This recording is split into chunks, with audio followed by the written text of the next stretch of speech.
This is Symbols 1, and that means that we're coming to the fourth quarter of the first year out of a 2-year cycle. And we've talked before about how, in a natural way, our development, our growth, has occurred within nature. And very simply, the movement of growth in nature is a clockwise fashion. And so one finds, from Paleolithic times through Neolithic cities to symbolic civilizations and up to the current day, our natural feel for growth has a clockwise motion to it. It has this kind of a development. And so the classical ritual basis upon which the maturing, growth-encouraging dance was founded was to have the beginnings in a clockwise fashion. That one would, for instance, turn to the 4 directions in a clockwise fashion. This is like an archetypal ritual dance movement. Or you could emphasize it by bowing 4 times to each of the 4 directions in a clockwise manner. This again would be an archetypal ritual comportment, a basic dance that echoed, that followed, that mimicked the way in which nature grows, allowing us to participate with the whole scheme of nature, whatever that would happen to be. And we discovered that nature's scheme is not a static plan. It's not a diagram, but is in fact this process of growth, this process of ongoingness. So what characterizes nature is an emergent phase, form, flow.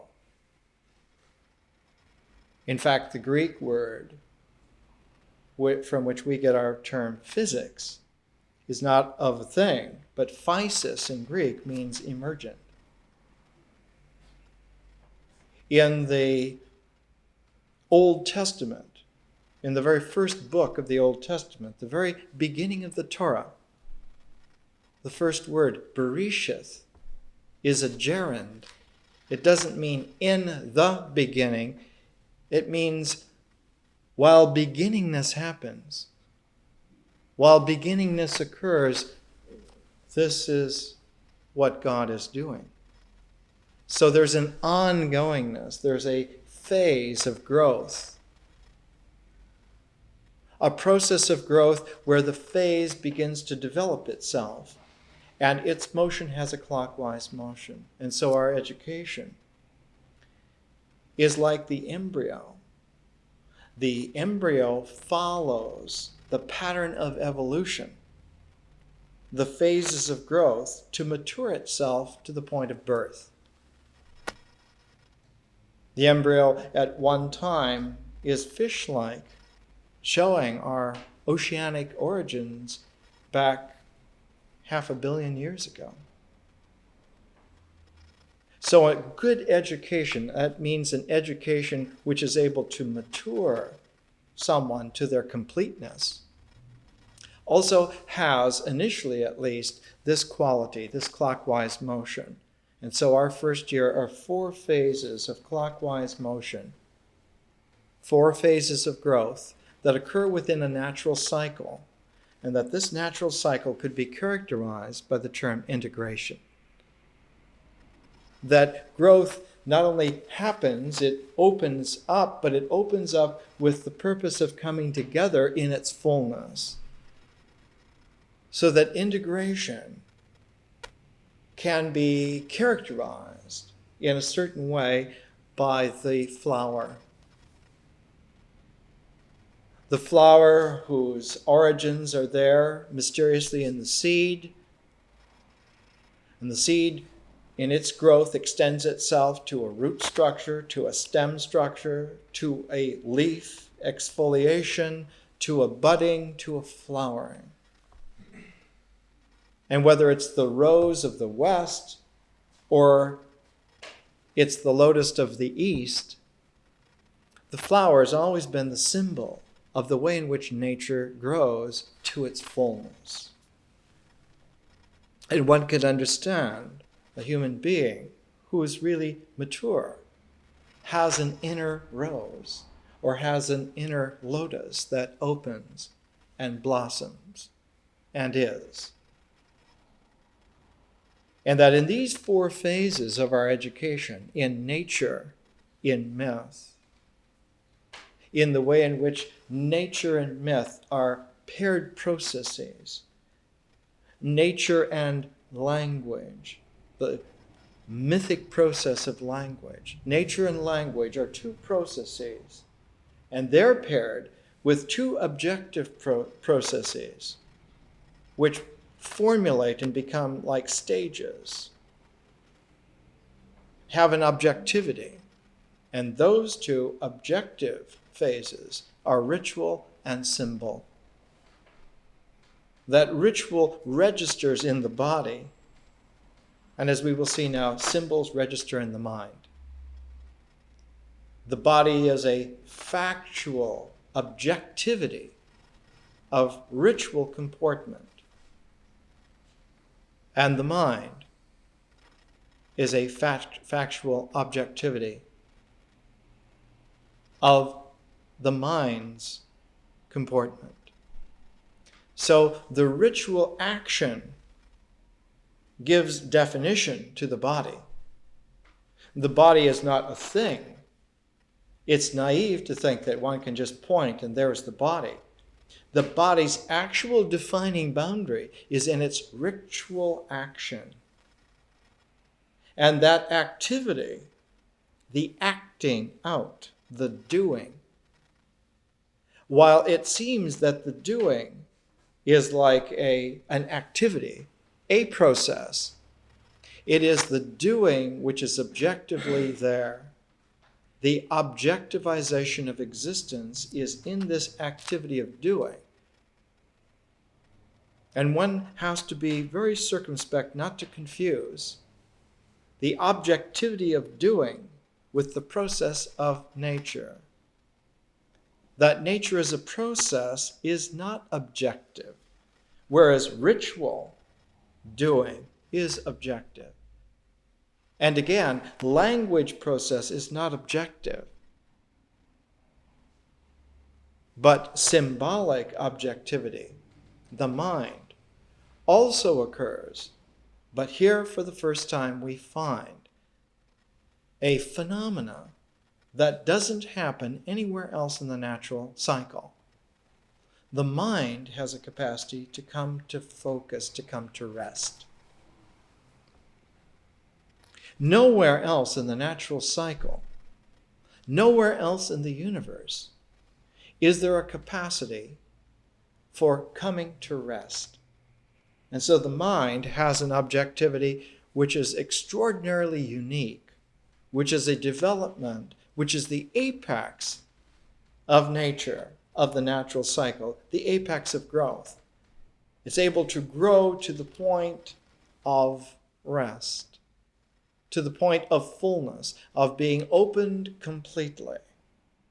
And that opened completely brings a period, an end, a quality of finality to the whole restless movement of nature, to the entire purpose of what action is, of what existence is doing,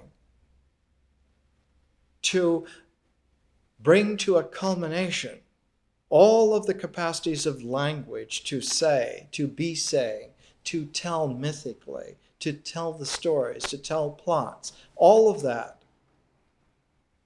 engenders this interiorization, this inner world, this inner objectivity, where for the first time it becomes possible for nature to find a focus at a center and come to rest.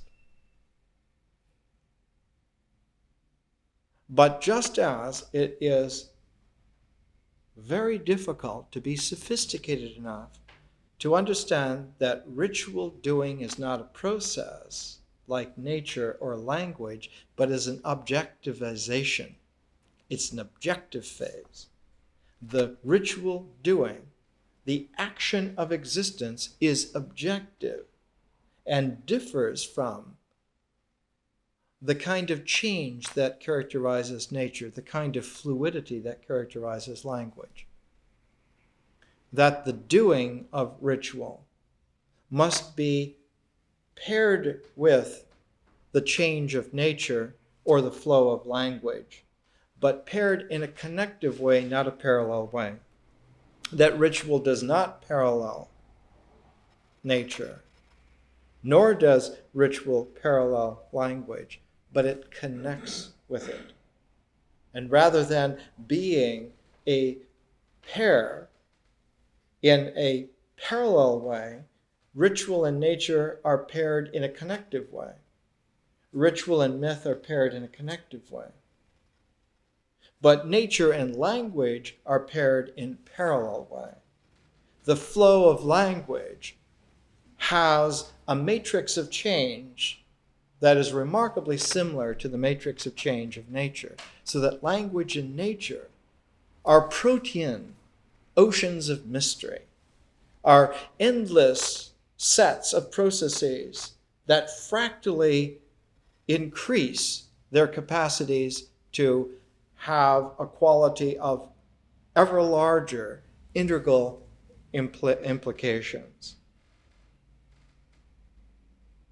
When we come to symbols, though, for the first time we have a parallel to ritual. That as nature and myth parallel each other, ritual and symbol parallel each other. But one has to be, again, sophisticated. Not sophisticated so much in an intellectual sense, but sophisticated as more mature men and women to notice, to perceive, to be aware of, to get it, to understand, to be critically attentive now that the mind has a parallel to the body, that the symbol parallels the ritual. But as the ritual connected to nature, as the ritual connected to myth, symbols connect to myth, but symbols do not directly connect to nature. And so for the very first time in the integral ecology of growth, we have a phase that does not have an intimate contact with nature. The mind does not have an intimate contact with nature initially at all.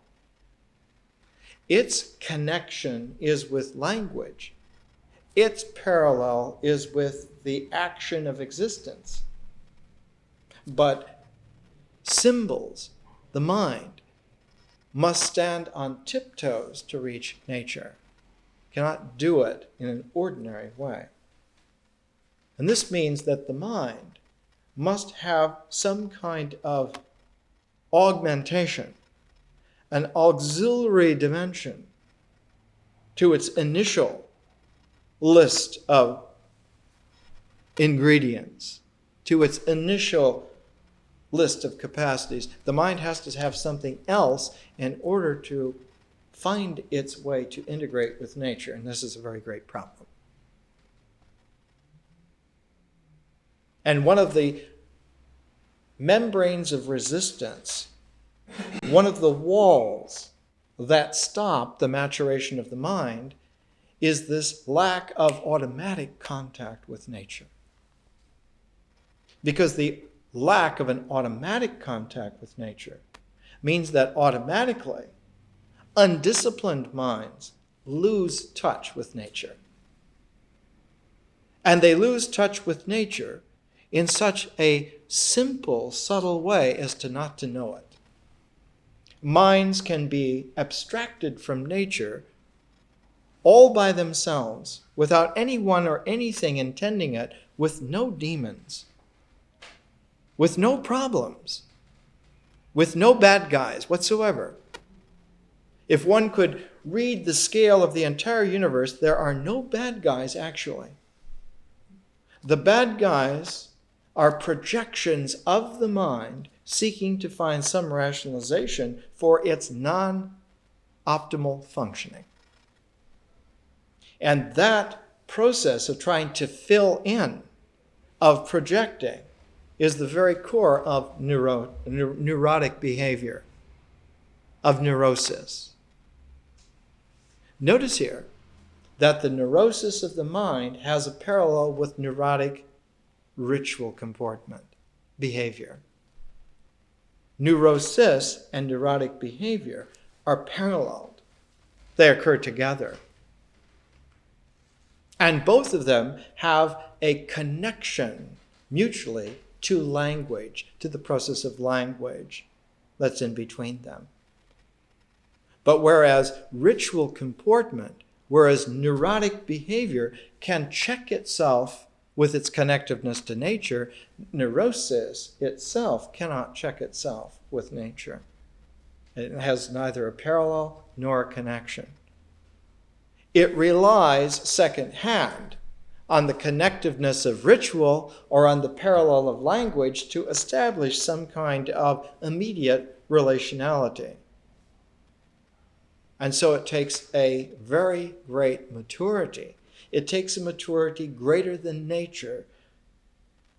It takes something beyond the natural cycle to establish a context real enough within which to see the problem in its actuality, within which maturity can occur further and more complete. And this is the whole trigger motif for transformation. This is why nature is willing to give up its integral capacity to some completely new process.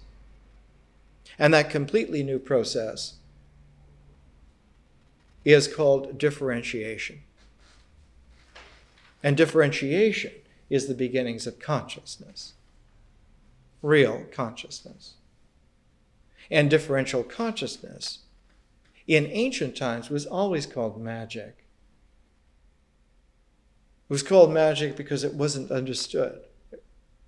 It was not mysterious like nature, but mysterious in a supernatural way.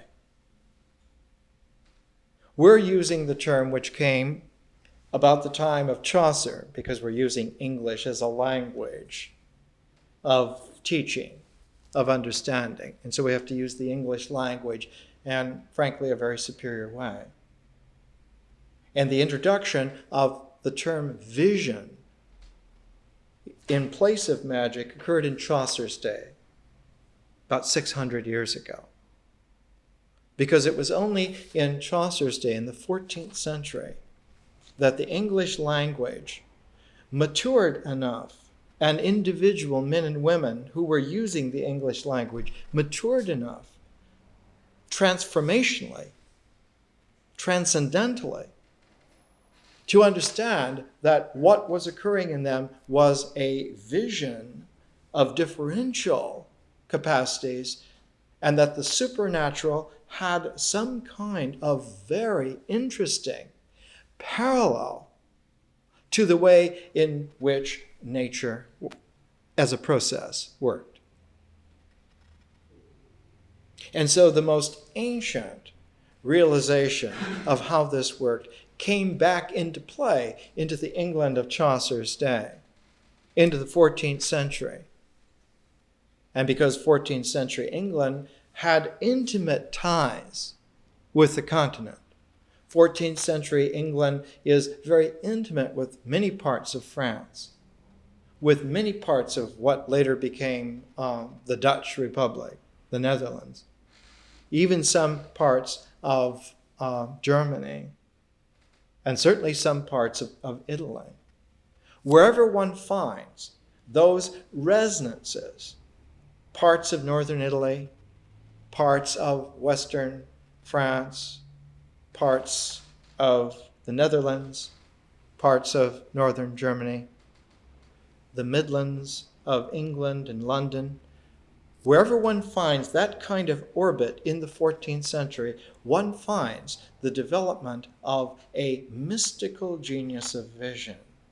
And one finds men and women all of a sudden, in great numbers, who are capable of visionary differentiation, where they understand that nature, myth, and vision are a triple process, that the parallel is not just between two things, not just between two processes, nature and language, but it's a triple parallel.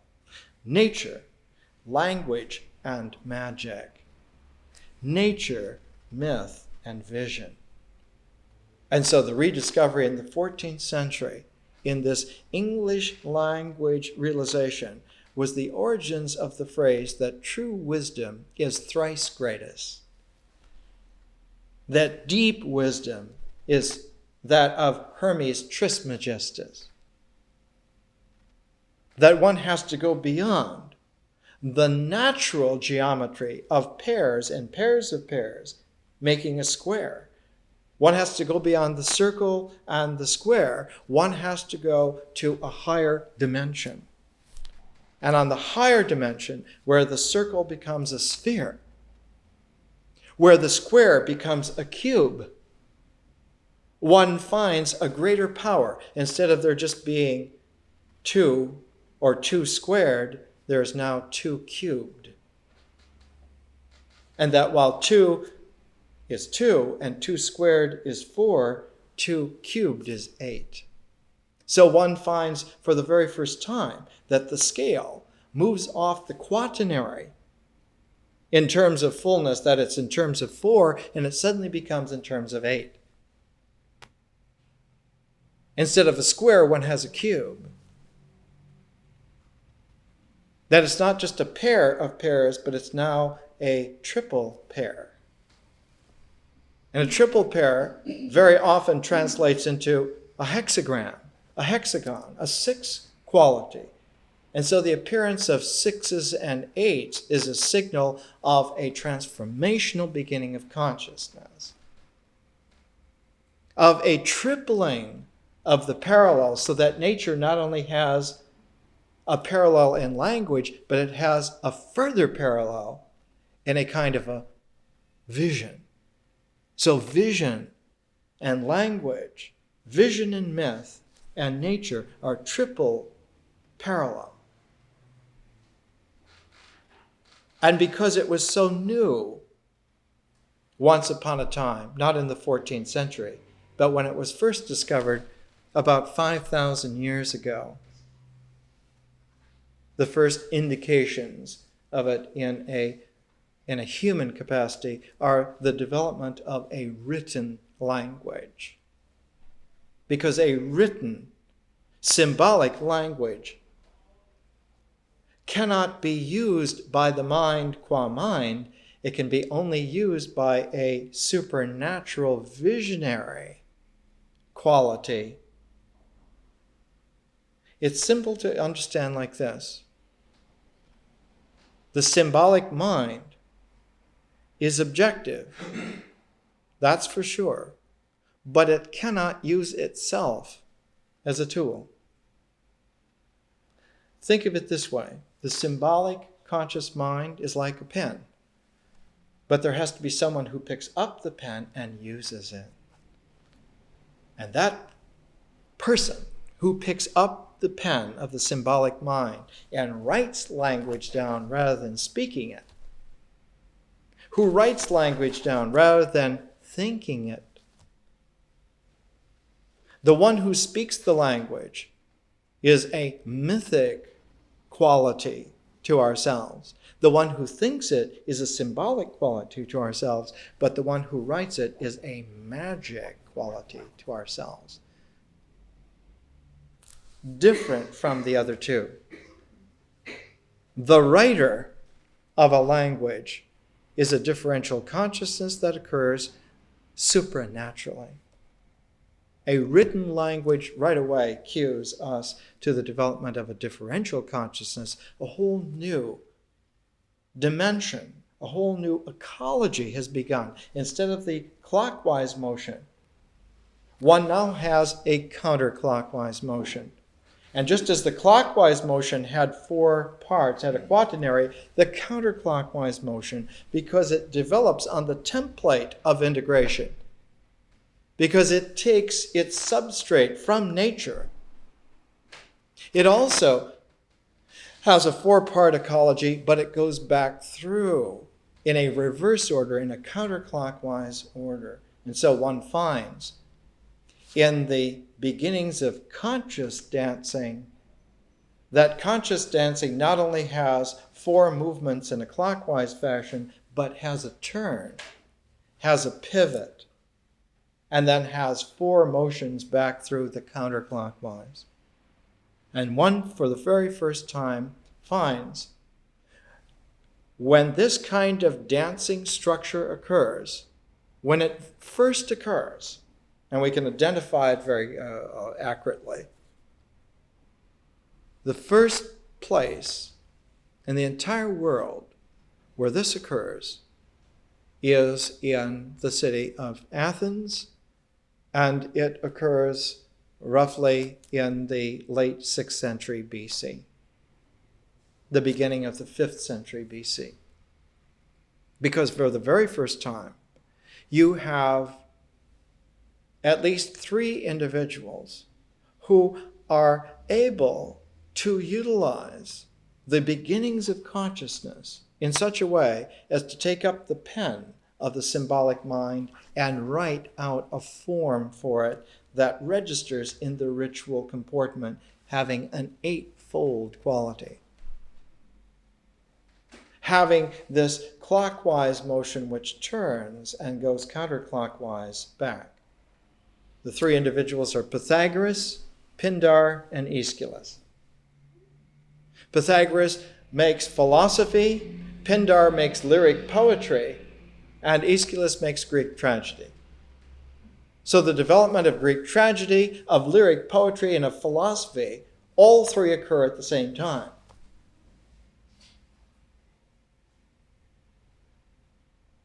Because in a way, Aeschylus has to do with that ritual that informs language structures. So Aeschylus has to do with the mythic quality. Pindar has to do with the mysteries of nature, and Pythagoras has to do with the magic of vision, of conscious vision. And so in a little mnemonic now, the 3 parallels of nature, myth, and magic, nature, myth, and vision, can be personified in the 3 figures in the beginnings of classical Greek development. Pindar for the process of nature, Aeschylus for the process of language or myth, and Pythagoras for the process of vision or magic or consciousness.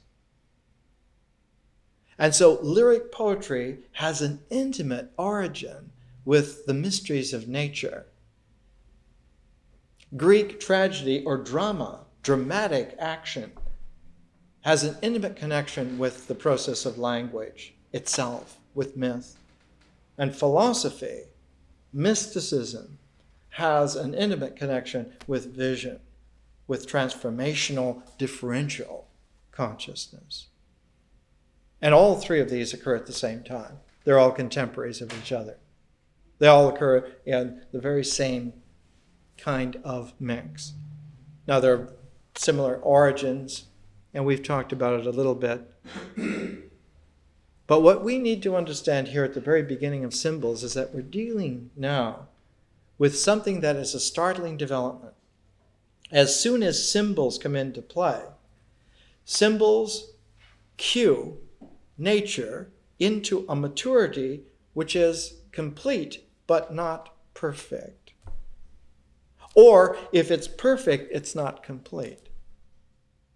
So that the mind, in its very nature, is capable of a pair of qualities, perfection and completion, but it cannot do both at once, and whichever it chooses, the other is left undone. It's like an uncertainty principle in nature, which is there not because of bad guys, not because of demons. It's not there because someone did something wrong. It's there because you did something right. What did you do? You got to the place of maturity where one had to make a selective choice between perfection or completion. And because there's something left over, because when the natural ecology of integration either completes itself or perfects itself, there's something left over, yet unaccounted for. When you add up the columns of figures, one still is carrying something over. One has to begin a new column.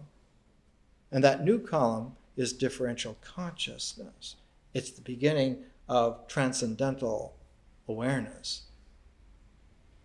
Something beyond nature. It's supernatural. It's what was called in ancient Sanskrit para. And the original name that the Buddha gave to this new realm was the Parayana, which is quickly dropped out of usage because of the tug of war between the Mahayana and the Hinayana, between the old way, the Theravada, and the new way, the Mahayana. What was dropped out was the original insight of the Parayana. The other shore is not on this land. This land of the way in which nature works has a shore. It has a limitation. It has a boundary. And men and women, in their maturity, can come to that boundary. They can come to the shoreline. And they can look out. And when they look out, they can see from that vantage point that there is another shore out beyond something else. And the way there is a parayana. It's a way beyond. And when one stands on the shore and sees the first indication on the other shore, what does one espy, as I used to say in 18th century English novels? If you stand on the shore, what do you espy on the other shore? You espy a beacon beckoning to you. Virginia Woolf's To the Lighthouse. The lighthouse is the beacon on the other shore beckoning to the characters. And they would like to go. They would like to visit the lighthouse. They would like to go off their shore limitation out to the other shore. And they keep trying, they keep attempting, they keep spinning their wheels. They don't go. And so the novel To the Lighthouse, the first section, the window, which takes up most of the novel, goes up to page 186 out of 310 pages. The first 2/3, called The Window. Not the journey to the lighthouse, but simply the window from which one can see the other shore. One can see the beckoning. But one cannot go. And the middle section is Time Passes. No one goes and time passes either. So it's not until one goes 2/3 of the way through the entire novel of To the Lighthouse that one comes finally to the third section, the thrice greatest section, where one goes to the lighthouse. One can go, but not everyone can go. Only someone goes. Why cannot everyone go to the lighthouse? Because of a peculiarity in the way in which nature operates, the way in which the natural cycle of integration occurs. There is no natural differentiation. Differentiation is supernatural to nature. And because differentiation is supernatural, spheres do not occur in natural integration without some kind of transformational folding in. Ratios, relationalities, which are the prize of consciousness, do not occur in natural integration. Nature tends to like wholes, whole numbers, things which are complete. Incomplete things are sloughed off, thrown away. Partialities don't count. Only numerical wholes. Nature prefers this. Whereas the ratios, the proportions, the relationalities that are complex, the very stuff that differential consciousness likes and admires and has a taste for, is out of place in nature. And into the lighthouse, those who have this visionary taste of needing to go to the other shore, but have not yet developed a feeling for utilizing the capacities of the counterclockwise realm, of the visionary realm of consciousness, become stymied. They experience increasingly a paradox, an ironical paradox, in the way in which their body no longer works, their mind no longer works in natural ways. The mind tends to become more neurotic. And existential ritual tends to become increasingly incomplete. The classic way of describing it is that instead of just doing something, one only does something halfway. And then if you continue, you only go half of the half. And then you go only half of that half. And so one gets caught into a bind where one can never do anything but only go halfway. One can only tiptoe in half measures which never reach anything, and that's the origin of the neurotic mind. It can never get anywhere. It can never do anything completely. And because it cannot, this frustration builds up. And the motive for projecting out some kind of fantasy completion to impartial existence begins to take over. And one begins to desire, to love, to have a taste for those projections which make it seem like those activities have touched something, that one has actually done something. And when one looks for some justification for the fact that one has to have this projective quality, well, of course, the fault is with the demons of hell or with other people.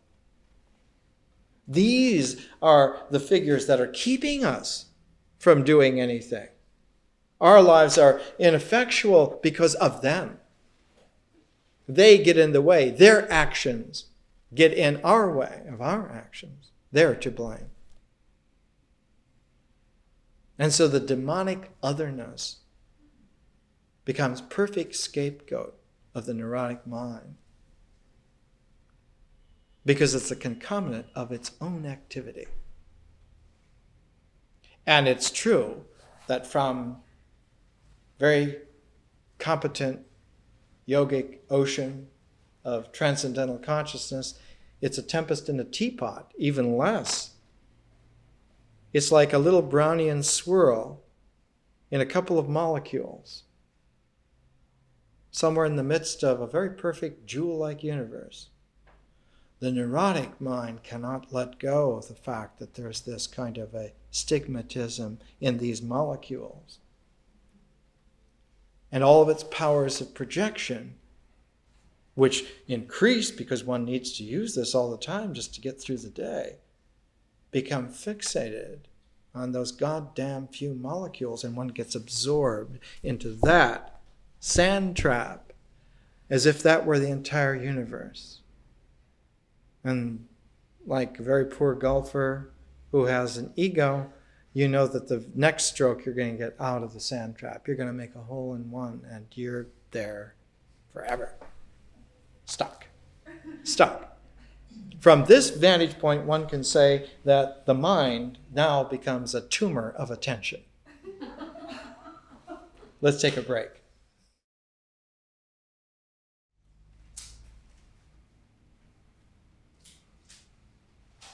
Let's talk about the objectivity of the mind, and let's bring into play a word.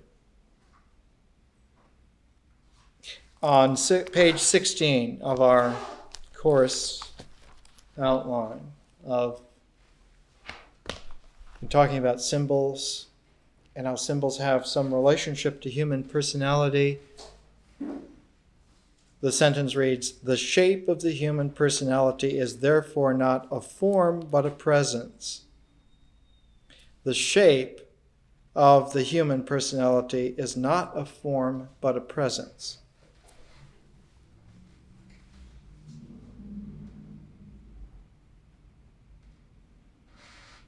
A presence is a differential form. A presence is a supernatural objectivity. And we will find that just as there is a triple parallel between nature, myth, and vision, between nature, language, and magic, there's a triple parallel between ritual, symbol, and art. Ritual has to do with existence, symbol has to do with mind, but art has to do with the person. And that existence and mind and person are a triple parallel. They're also a thrice greatest wisdom. Hermes Trismegistus is not only master of the processes of nature transforming, of alchemy, but is also the master teacher, the Trismegistus, of the triple quality of existence, mind, and person. So that an ancient traditional Hermetic wisdom has to do with the alchemy of process, but it also has to do with the way in which persons and minds and existence are objectively real, which has a connection with alchemy but is differentially distinct. And when one is learning, like we're doing here, all of the distinctions need to be laid out, need to be kept in their distinctiveness. And it's true that in the grand flourish of the real, all of these come together. All of them occur at the same time. All of them are happening as facets of each other. When we're educating ourselves, when we're learning about them, we need to keep the distinctiveness out so we can get used to the flavors, get used to the ingredients, get used to the whole process of cooking maturation to the point of our person becoming objectively real.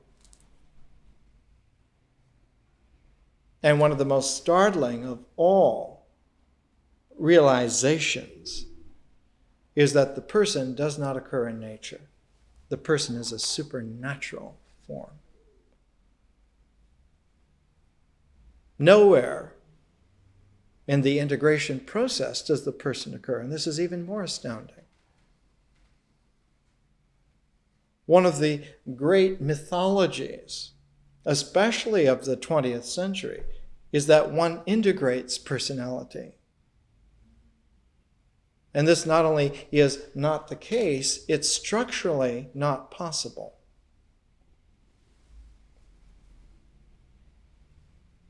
And further, that transformation does not occur in nature. It occurs supernaturally. It occurs differentially. So that when one is holding up a very large balance of the real, one finds nature and one finds consciousness. That's a very large pair. It has something to do with man and nature, man as a conscious being, nature as an integral ecology. And that they have, in some large way, a connectiveness. But that larger connectiveness is on the basis of a higher power than is capable by nature itself. The way in which vision works is to relate differentially by resonance ratios.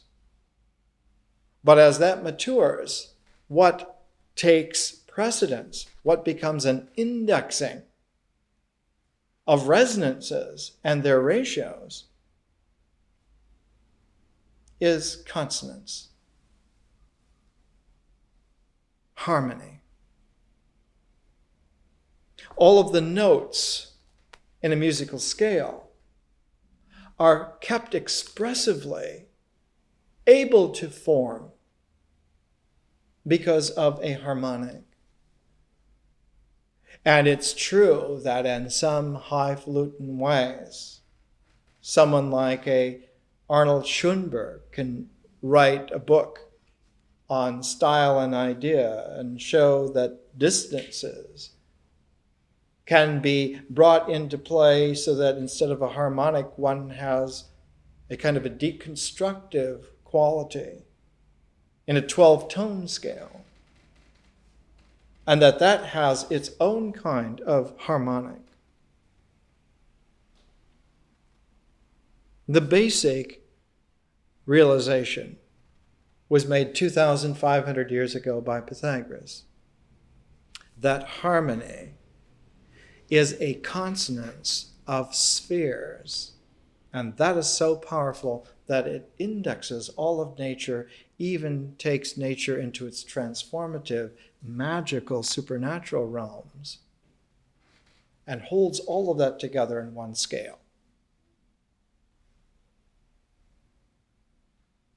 So that men and women, for at least 2,500 years, in the Pythagorean tradition, in the tradition of what we would call generally now mathematics, and for twice that long in the Hermetic tradition, beginning with written language in the origins of Egyptian civilization. For 5,000 years there, for 2,500 years in the Greek Pythagorean tradition, men and women have understood that they have a capacity for maturation that exceeds the natural, that goes over into another realm, another shore. And that other shore has something to do with the way in which symbols complete or perfect integration in the mind. But that upon doing so, it triggers a transformation where a whole new realm comes into play. And this whole new realm that comes into play is the realm that's explored in the first pair of books in symbols. Virginia Woolf's To the Lighthouse, we've already introduced, and William Faulkner's As I Lay Dying. Both these books are novels. Both are stream of consciousness novels. Both written in similar times, the 1920s, 1930s era. Both have to do with stream of consciousness mind, styling the natural integration to either a completeness or a perfection. To the Lighthouse is about how the mind styles to perfection, and As I Lay Dying about how the mind styles to completion. But either one triggers a transformation which happens beyond parayana. It happens beyond the book. Now we say to ourselves, wait a minute. How can a book go beyond itself? And the answer to this is blatantly simple. It means that the book involves the reader. The reader of the book takes the book beyond itself. And so now we have something which is truly magical, which appears when written language first appears. That on the mythic level, language always is kept within the story. The story is the thing. But in a magical language, the storyteller is the thing. The emphasis is on the discretion of the storyteller, not upon the story. The permutations, the variations, come not so much in the story as in the storyteller. The way in which the storyteller is going to tell the story has all the variabilities, has the evolutionary energy. It is the storyteller now who has the freedom of further maturation, further evolution, further development. When a man or a woman generates a capacity to where they can tell their own story, that opens up a freedom of being that transcends all of the limitations of a natural integral cycle, though it takes part in that cycle and utilizes it. It now adds something new, something different, something free that was not there before. And this makes of a completely new possibility the term myself, or the term I, or the term me, or myself. But one of the great distinctions that operates here is that we are no longer our minds. We're no longer limited by our minds. We're no longer limited by our bodies. But even more forceful, we are no longer limited by the mind-body pair. Because the introduction of an objective differential person, creating a triple parallel, changes the weight so that body and mind are not the simple arbiters of what is objectively real any longer. They are only 1/3. They only count each one for 1/3. And instead of the mind and body being in a subject-object split that's 50-50, all of a sudden there are 3 players, or 3 qualities, 3/3. And one has to deal with a completely different distribution of the way in which objectivity occurs in reality. And we'll find later in our education, towards the end of next year, that there's a 4th objectivity that comes into play. Unbelievable. That the objectivity of the person in differential exploring of possibilities of consciousness discovers that it's not just a triple parallel, But lo and behold, as I used to say, there are four objectivities. Because science discovers a fourth objectivity, the cosmos, which is objectively real, not in nature, not there as the universe, but there is a conscious, objective cosmos, quite responsive to the person, parallel to the person, so that the person is able to see in terms of their objectivity that they are parallel to the cosmos as an entity, as a being, as a reality.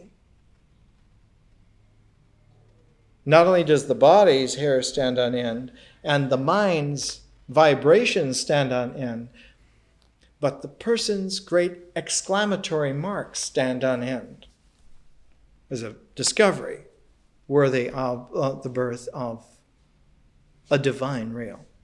And we'll see that next year.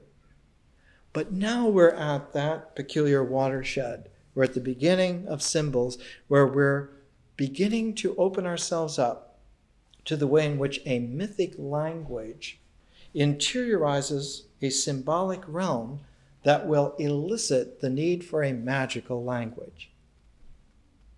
And the difference between a mythic language and a magical language is that both are connected to a symbolic objectivity, the mind. But one is integral and the other is differential. There's all the difference in the cosmos between a myth and a fairy tale.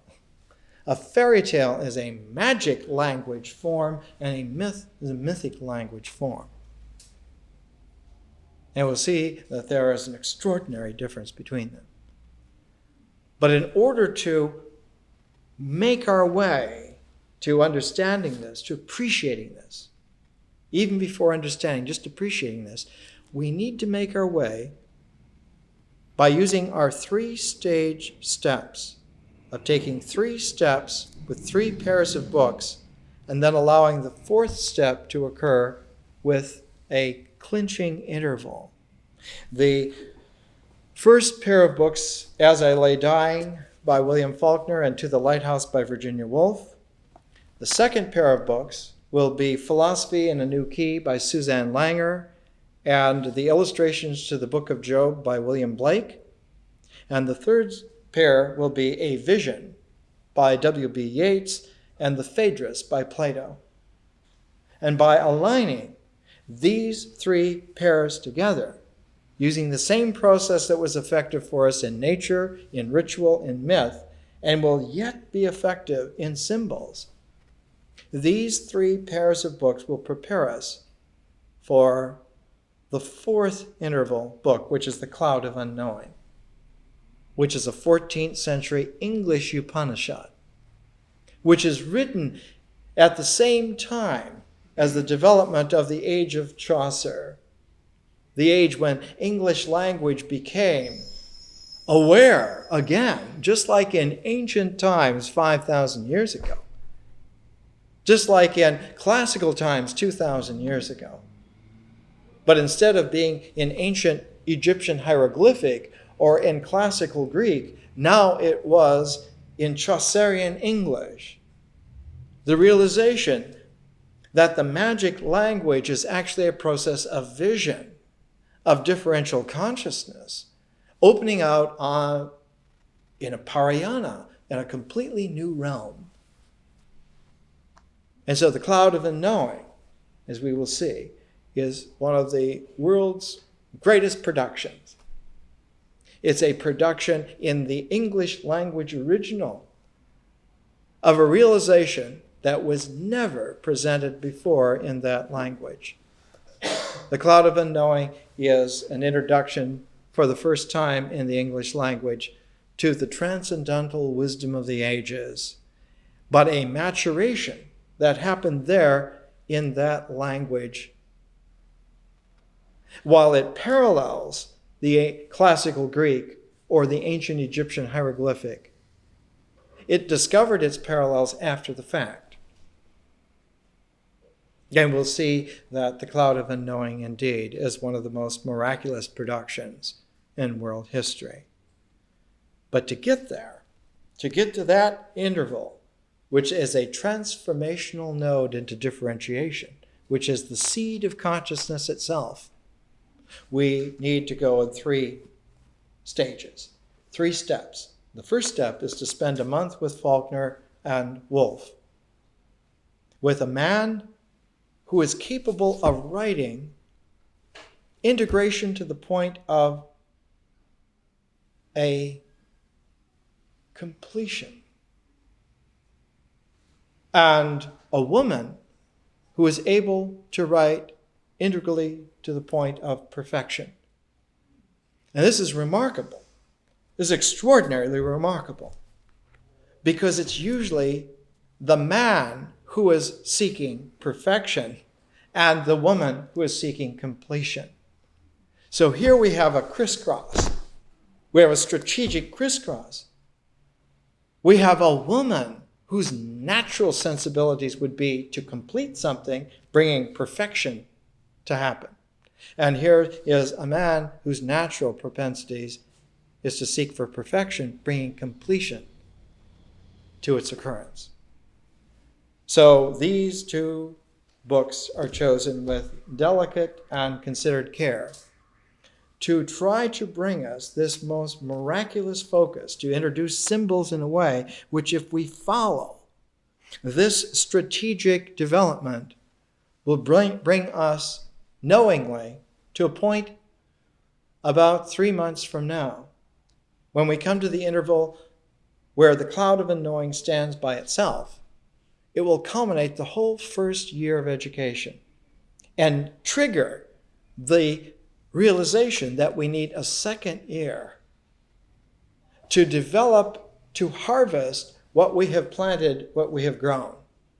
And so the second year is a harvest of the first year, just as consciousness is a harvest of nature. One of the most telling phrases of all, a phrase that Jesus used once when asked by some of his disciples, in such a corrupt age, how can anything be done? His reply was, the harvest is great. Our harvest will be great next year, because we have not only planted well, we have tended well, we have grown well, and our crops are reaching maturity. And with the symbols course, the crops are maturing and we'll be ready for harvest. But what we need more than anything else now is to set this kind of language aside for a moment and let occur the language of Faulkner and Virginia Woolf. So I want to give you a couple of excerpts, first from As I Lay Dying, so that you can get the tone. Faulkner's tone is the cadence of an ancient storyteller. In fact, he learned to tell stories by listening not to the white Mississippi people, but to listening to the black Mississippi people. Faulkner learned his storytelling cadence from black storytellers who had an African language sensibility. So Faulkner's writing is in the cadence of African mythology. And here is the way in which Faulkner himself would have cadenced his own work.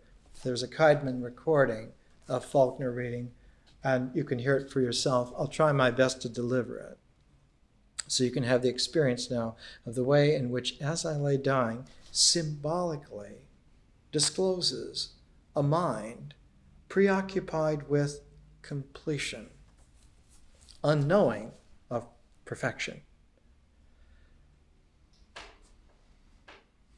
The first section of As I Lay Dying, and all the sections are headlined by character names.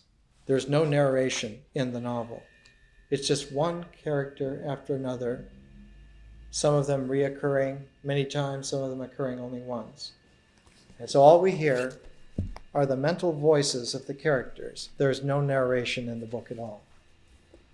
First is one of the sons, Darrell, who later is committed to an asylum because he goes insane in a sense that he implodes into his mental sensitivity, which becomes very great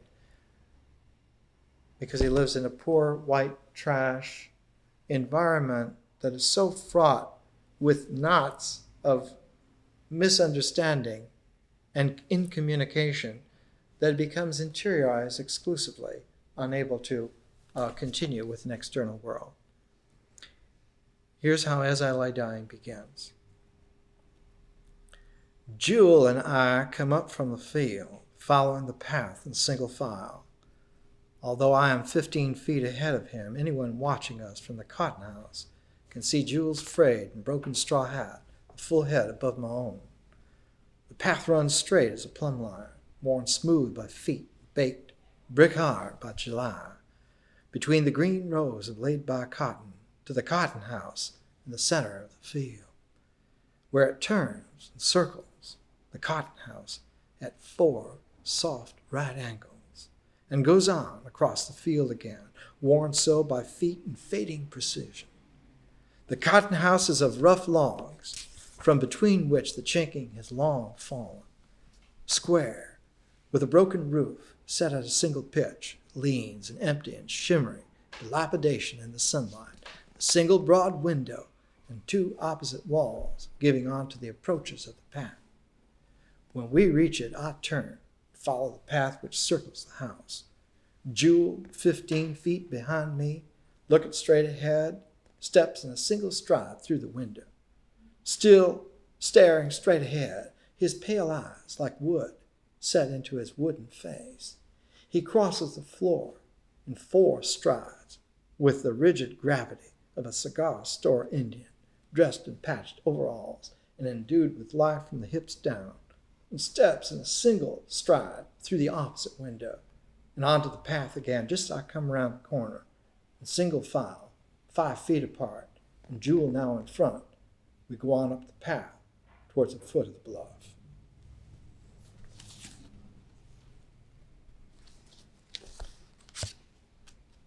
Second section of Darrell, a little later in the book. Pa and Vernon are sitting on the back porch. Pa is tilting snuff from the lid of his snuff box into his lower lip, holding the lip outdrawn between thumb and finger.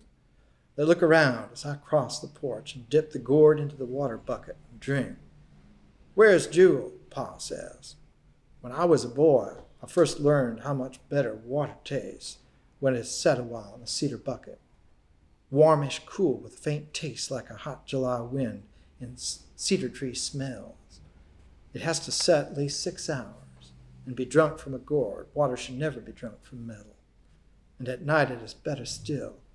I used to lie on the pallet in the hall, waiting until I could hear them all asleep, so I could get up and go back to the bucket. It would be black, the shelf black, the still surface of the water, a round orifice and nothingness, where before I stirred it awake with the dipper, I could see maybe a star or 2 in the bucket, and maybe in the dipper a star or 2 before I drank."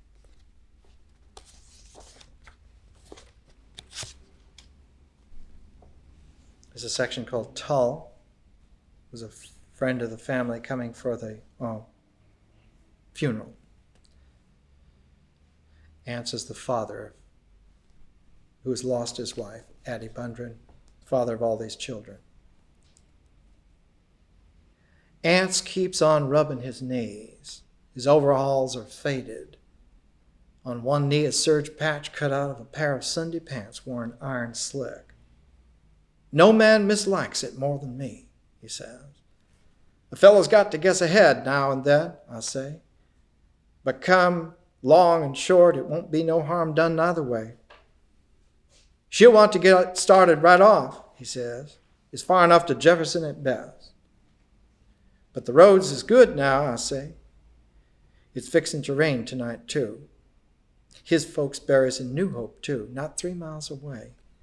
But it's just like him to marry a woman born a day's hard ride away and have her die on him. He looks over the land, rubbing his knees. No man so mislikes it, he said.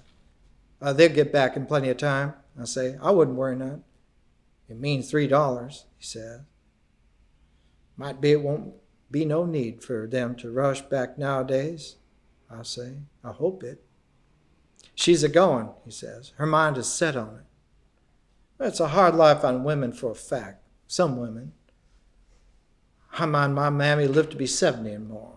Worked every day, rain or shine. Never a sick day. Till her last chap was born, until one day she kind of looked around her.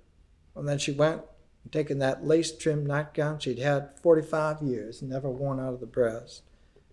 Put it on and laid down on the bed, pulled the covers up and shut her eyes. You all have to look out for Pa the best you can, she said. I'm tired. Ance rubs his hands on his knees.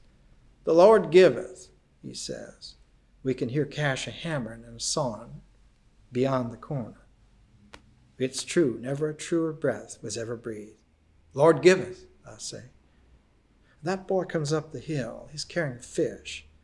Nigh long as he is. He slings it to the ground and grunts, ha, and spits over his shoulder like a man. Darn nigh long as he is. What's that? I'll say. A hog? Where'd you get it? Down to the bridge, he says. He turns it over. The underside caked over with dust where it is wet. The eye coated over, humped under the dirt. Are you aiming to leave it laying there? Aunt says. I aim to show it to Ma, Vardaman says. He looks towards the door. You can hear the talking coming out on the draft. Cash, too, knocking and hammering at the boards. There's company in there, he says. Just my folks, I say. They'd enjoy to see it, too. He says nothing, watching the door. Then he looks over, down at the fish lying in the dust. Turns it over with his foot, prods at the eye bump with his toe, gouging at it. Ance is looking out over the land. Vardaman looks at Ance's face, then at the door. He turns, going towards the corner of the house when Ance calls him without looking around. You clean that fish, Ance says. Vardaman stopped. Why can't Dewey Dale clean it, he said. You clean that fish, Ance says. Oh, Pa, Vardaman says. You clean it, Ance says. He don't look around. Vardaman comes back and picks up the fish. It slides out of his hands, smearing wet dirt onto him, and flops down, dirtying itself again, gape-mouthed, goggle-eyed, hiding in the dust like it was ashamed of being dead, like it was in a hurry to get back hid again. Vardaman cusses it. He cusses it like a grown man, standing astraddle of it. Ants don't look around.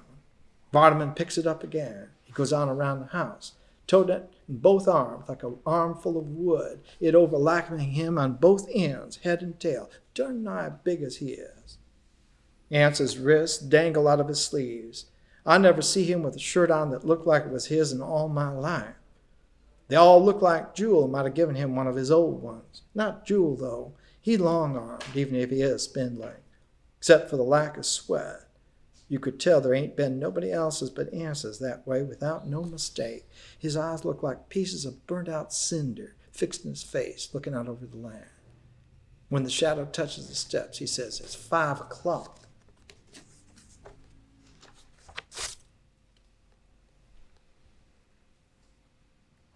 Darrell again, about a fifth of the way through, as I lay dying. Pa stands beside the bed. From behind his leg, Vardaman peers, with his round head and his eyes round and his mouth beginning to open.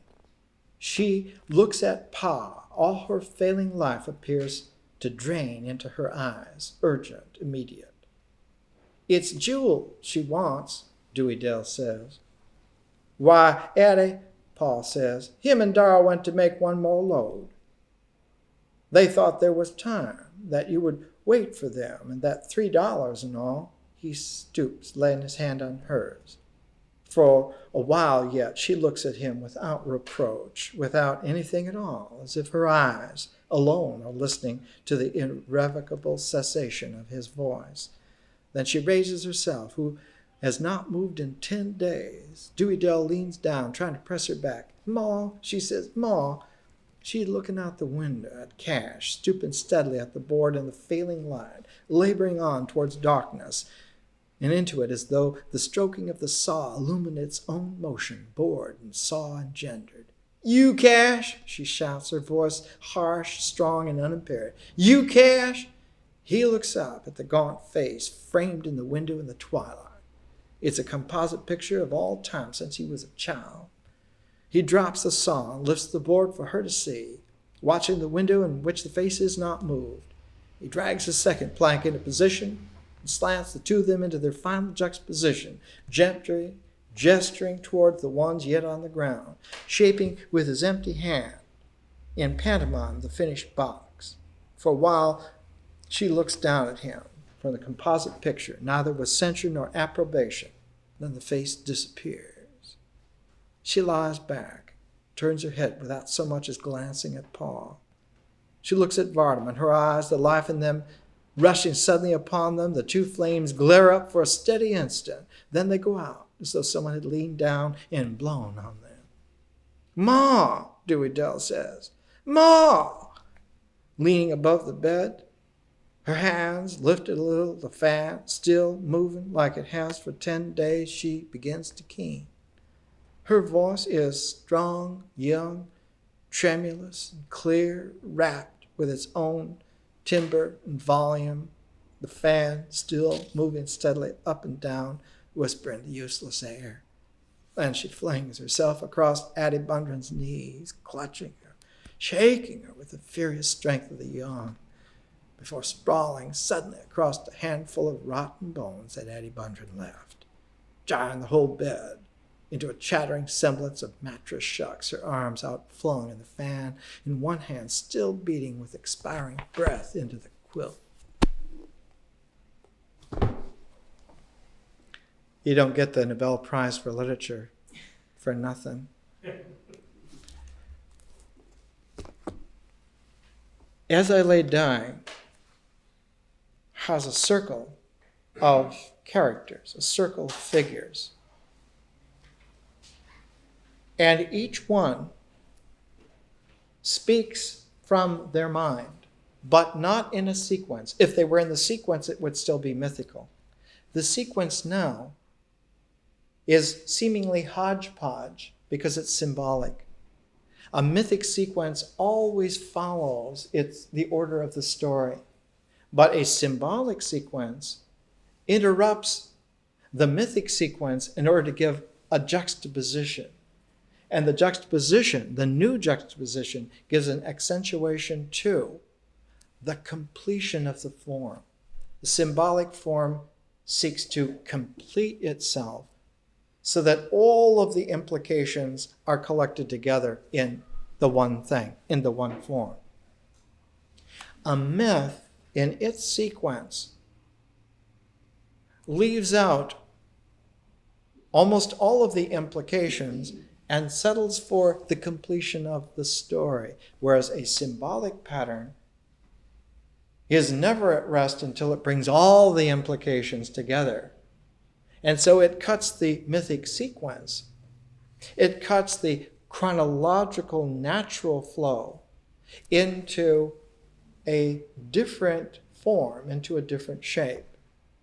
A shape where the pattern now of completeness is more important than the mythic sequence.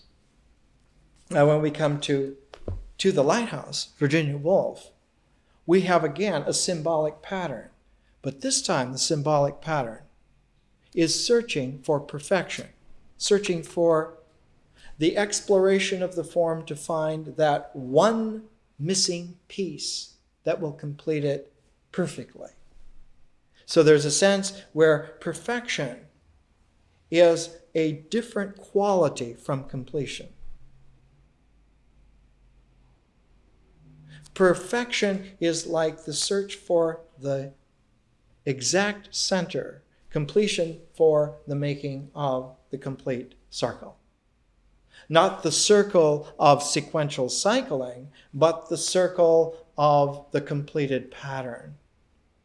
And now we discover that though Faulkner as a man is seeking for completion, whereas men generally seek for perfection, we can see that Faulkner goes back to it's older than old. It's more archaic than archaic. Faulkner goes back to the way in which masculine qualities were there before our species came to be. Back to the chimpanzees of Jane Goodall, back 70 million years ago or more, where males patrol the boundaries and females maintain the center of the hunting territory, of their terrain. Here again, Faulkner, like some old Paleolithic hunter, is patrolling the boundaries of completeness, and Virginia Woolf, like some more ancient than ancient, more archaic than archaic, feminine, like a female before the human species even evolved, is looking for the exact center, to have it, to be there, to occupy. But in a civilized way, since Neolithic times, women have developed a taste for the completeness of life rather than the perfection of life. Men have developed a taste for the perfection. And so the Neolithic men and women transposed what was originally the nature of men and women. Neolithic men and women who were out to tame nature as farmers, as animal husbandry people. They tamed the plants and the animals. And in taming, rather than the old Paleolithic hunting, rather than the old Paleolithic participating in nature, leaving it wild, in taming nature, Neolithic men and women transposed the gender perspectives that were there in wild Paleolithic nature. Whereas in symbolic civilization that evolved and came out of the Paleolithic, came out of the Neolithic, came as a third stage of human endeavor, men and women there sought to transpose the transposed. But instead of coming back to where they were, they came back diagonally to where they had never been. And in this, it would be impossible to envision, impossible to understand without the diagrammatic qualities of a square of attention. The logical forming of the four possibilities that there are from a given perspective. The ancient way to teach it was always to use a hand.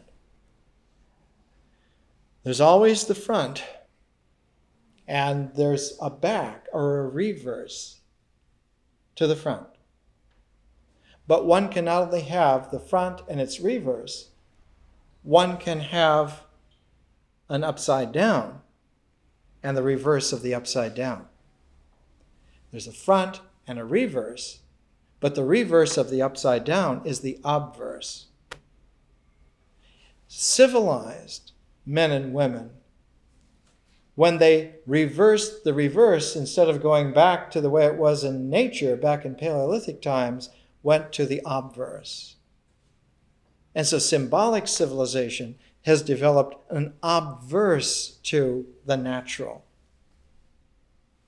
Diagonally different, not touching it at all, except by some kind of dramatic relationality that jumps from one corner to another, that draws a diagonal.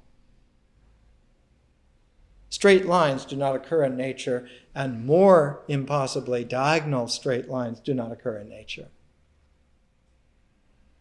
Only a conscious geometer can draw a diagonal straight line and make it stick in the universe. is a very simple litmus test of what is necessary and what is real. But to know this is to know a great deal. In order to come back, one cannot come back to nature from the symbolic. One has to engender a differentially conscious, diagonal straight line out of understanding that one is not dealing with a two-dimensional square at all, not just for possibility, but that the true context is spherical. And there are many angles. There are many perspectives available. But in order to do this, one has to move from a square of attention to a quintessential fifth quality. But the quintessential fifth quality occurs in a pair of ways. The quintessential fifth quality can either be a center of the square, or it can be the sphere which surrounds the square. It can be the center or the spherical boundary. What Faulkner does in As I Lay Dying is he makes not just the boundary around the square of attention, but the whole sphere around the square of attention. And what Virginia Woolf does is to find not the center of the square, but the center of the sphere. They are both about consciousness. These are very great works. They're amazing works. One by a man, one by a woman. But what has happened here is that we do not have the Paleolithic man and the Paleolithic woman, nor do we have the Neolithic man, nor the Neolithic woman, but we have symbolic man and symbolic woman. And what they're trying to do is to find their way beyond to something which has not yet occurred, or to put it even more strong, with the correct emphasis,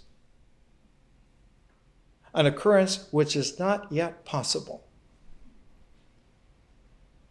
Because the parayana is not possible from the symbolic without a transformation.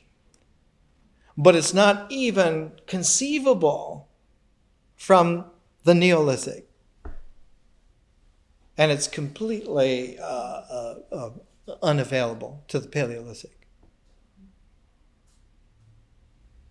The parayana was unavailable to Paleolithic men and women.